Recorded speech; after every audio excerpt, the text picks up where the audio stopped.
The Mediterranean breeze once carried hope. Cargo ships filled with food, medicine, and clean water sailed toward Gaza, symbols of solidarity from a world that refused to look away. But now, that sea has turned hostile. Israeli Prime Minister Benjamin Netanyahu has ordered a blockade of maritime routes, cutting off one of the last lifelines for Palestinians trapped in a humanitarian nightmare. This isn't just a political maneuver, it's a calculated chokehold on survival. The ships aren't carrying weapons.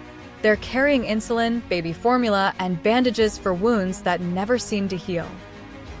And yet, they're being stopped, searched, and turned away. Imagine being a father in Gaza, watching your child's fever rise while knowing the medicine is floating just miles offshore, forbidden from reaching you. Or a nurse in a crumbling hospital, forced to reuse gloves and ration antibiotics.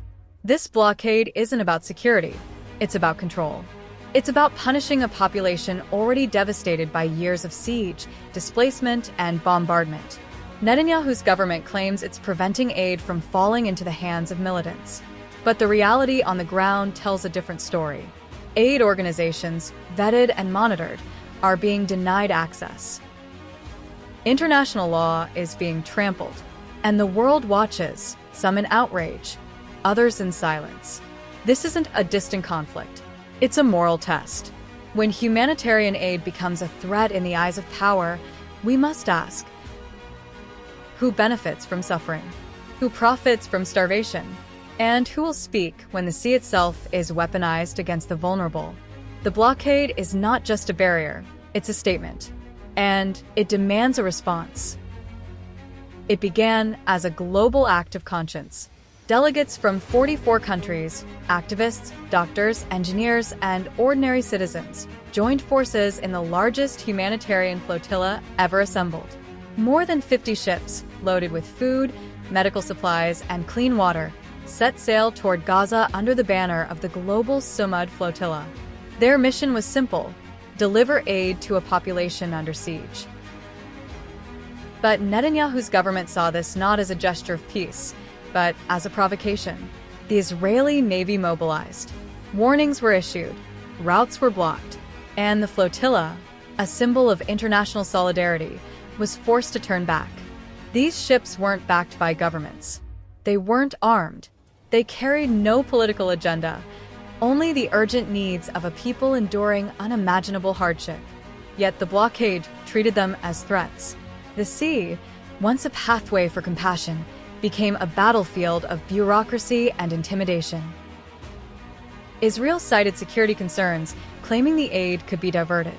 But the organizers had already implemented strict protocols. Every item was documented, every passenger vetted. Still, the blockade held firm. The message was clear: even global unity is powerless against entrenched oppression. The blockade didn't just stop supplies, it tried to crush hope. But the world saw. From Brazil to South Africa, from Spain to Pakistan, voices rose in protest.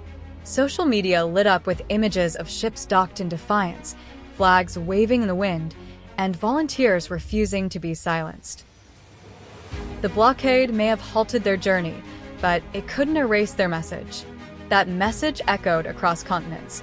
Gaza is not alone, and every act of resistance on land or sea is a reminder that humanity cannot be blockaded. The blockade isn't just a denial of aid, it's a denial of dignity. In Gaza, every day is a negotiation with scarcity. Families ration water, not knowing when the next delivery might come.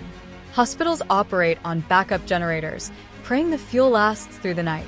Children grow up learning the sound of drones before they learn to read. And now, with sea routes sealed off, even the faint promise of relief has been snatched away. Netanyahu's decision to block 44 countries' ships is more than a political flex. It's a message to the world. Empathy is unwelcome here.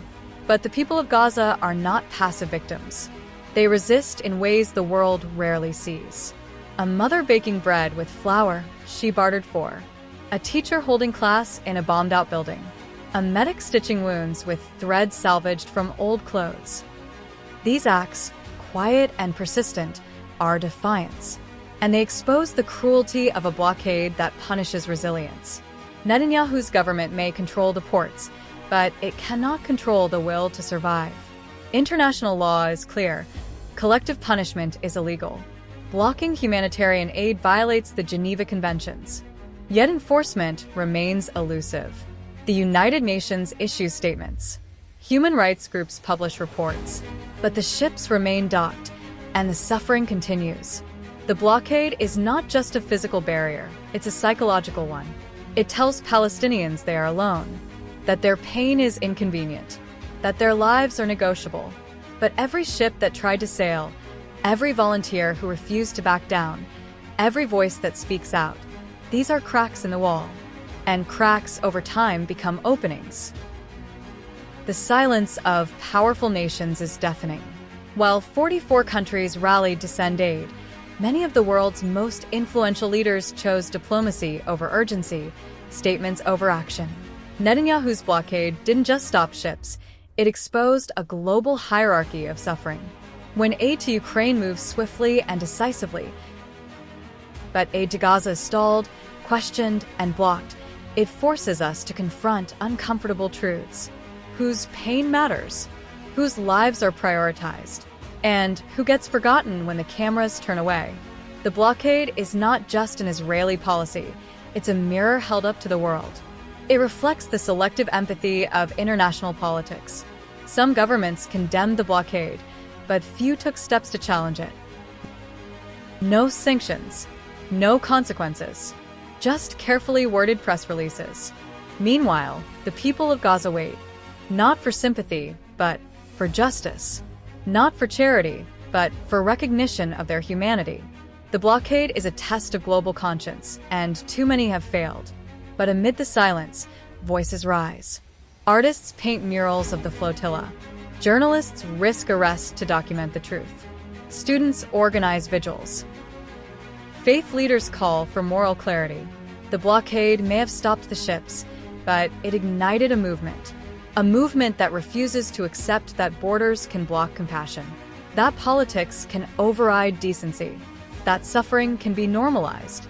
Netanyahu may control the sea, but he cannot control the tide of solidarity swelling across the globe.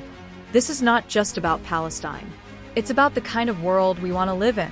One where aid is not a crime, where empathy is not a weakness, and where no blockade, no matter how fortified, can stop the human spirit from reaching those in need. The blockade may have stopped ships, but it cannot stop truth. Every sealed container, every denied vessel, every silenced plea becomes part of a growing archive of injustice.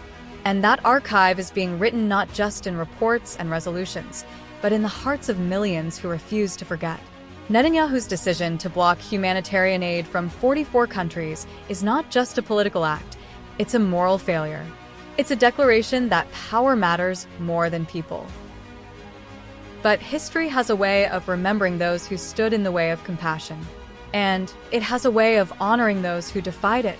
In Gaza, the blockade is felt in every breath. But so is resistance. Children paint flags on rubble. Musicians compose songs of survival. Farmers coax life from scorched soil. These are not just acts of endurance, they are acts of defiance. And they remind us that even in the darkest corners of oppression, light finds a way through. The sea may be closed, but the spirit of solidarity is wide open. From the shores of Karachi to the streets of London, people are waking up. They're asking questions. They are demanding answers. And they are refusing to be complicit in silence. This script is not just a recounting of events, it's a call to conscience. It's a reminder that neutrality in the face of injustice is complicity. That aid is not a favor, it's a right. And that no blockade, no matter how fortified, can withstand the force of collective humanity. Netanyahu may have closed the sea, but he has opened a floodgate of global resistance. And that resistance will sail forward. On waves of truth, on winds of justice, and on the unyielding current of human dignity.